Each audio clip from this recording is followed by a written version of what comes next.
Hey les amis, c'est Dr Chopper. Aujourd'hui on se retrouve pour un nouveau concept. Mais avant, j'ai un petit truc à vous dire.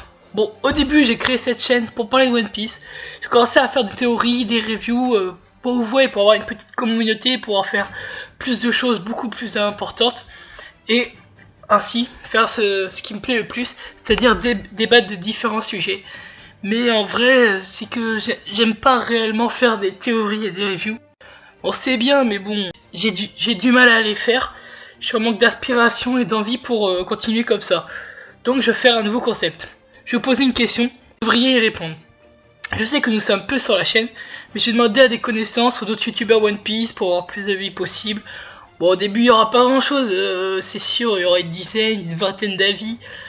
Ça sera pas ouf, mais bon, le concept va grandir, c'est que le début.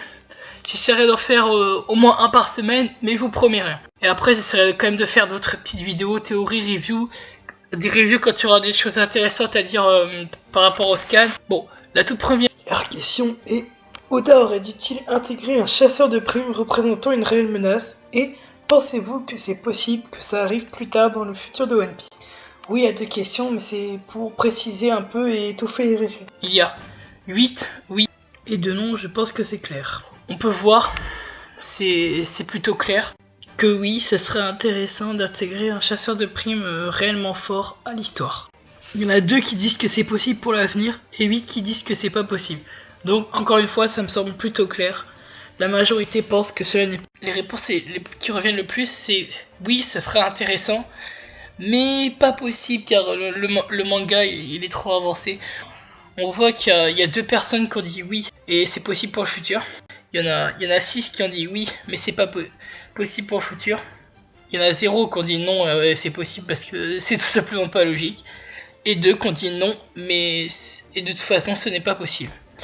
Je remercie les youtubeurs qui ont bien voulu répondre à mes questions. Désolé si j'écorche vos noms les gars, de toute façon je suis pas sûr que vous regardez la vidéo. JS Mino 97, Tino Theory, Balda One Piece, Monkey D. Ace, Baggy Bell TV, Teklis et le Prince Okami. Et enfin, Univers One Piece. Personnellement, je pense comme la majorité. Ça aurait été intéressant de voir un chasseur de primes réellement dangereux. Les chasseurs de Johnny, Yosaku, Zoro avant, mais il n'est plus réellement chasseur de primes. Et aucun n'est vraiment trop fort. Donc les chasseurs de primes sont bel et bien sous-exploités. Et il y a le cactus du Colisée, je me rappelle absolument pas de son nom. Au-dessus de 10 millions, sont en effet intouchables. Les primes ne servent plus qu'à montrer la dangerosité des individus. Parce qu'un Luffy au-dessus de 500 millions, il est intouchable pour les chasseurs de primes. Un scénario intéressant aurait été que les Mugiwara affrontent un groupe de mercenaires ou un mercenaire avant l'ellipse. Ils sont trop forts maintenant. Les gars ils peuvent plus tester, donc c'est pour ça que c'est pas trop possible. Quelqu'un m'a dit que Miwok pourrait être chasseur de primes. Du coup, on l'a déjà vu se battre contre d'autres pirates, notamment au Barati contre l'équipage de Krieg. Il disait que c'est pour passer le temps. Mais il pourrait éventuellement être chasseur de primes. Mais en fait, les Shichibukai, il y a des points communs avec les chasseurs de primes. D'ailleurs, Baggy, c'est le chef d'une guilde de mercenaires maintenant. Et donc, on sait que son business, il le fait surtout avec les primes qu'il embauche de ces hommes qui chassent des pirates. Et même s'il n'y a pas de chasseurs de primes puissants, les Shichibukai ils comblent en soi un peu le vide que laisse le manque de chasseurs de primes puissants.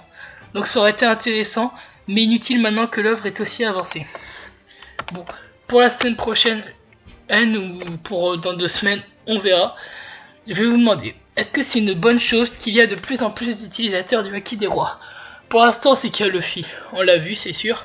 Ace, on l'a vu dans le flashback au royaume de Goa, quand il se battait contre Blue Jay avec Dadan, il l'a utilisé sur les hommes de Blue Jay. Bon, Doflamingo, on l'a vu dans son passé. Big Mom qu'on a appris récemment. Hancock, on l'a pas vu l'utiliser, il me semble, mais sur Amazon Lily, il y a une des pirates de Hancock qui dit qu'il est comme elle quand il se bat contre les sœurs d'Hancock, je crois. Après, il y a Shanks, c'est bien connu, il l'utilise plusieurs fois. Riley qui a entraîné Luffy à utiliser son haki justement. Et Don Chin Chao qui est au Colisée, il l'a utilisé mais très vite fait. Et tous ces personnages le maîtrisent, ça commence à en faire un petit paquet. 8 pour l'instant.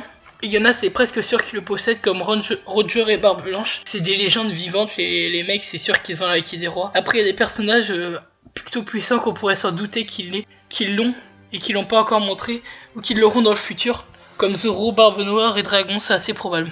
Bon, c'était tout. J'espère que vous apprécierez ce nouveau concept. En tout cas, moi ça m'a fait plaisir.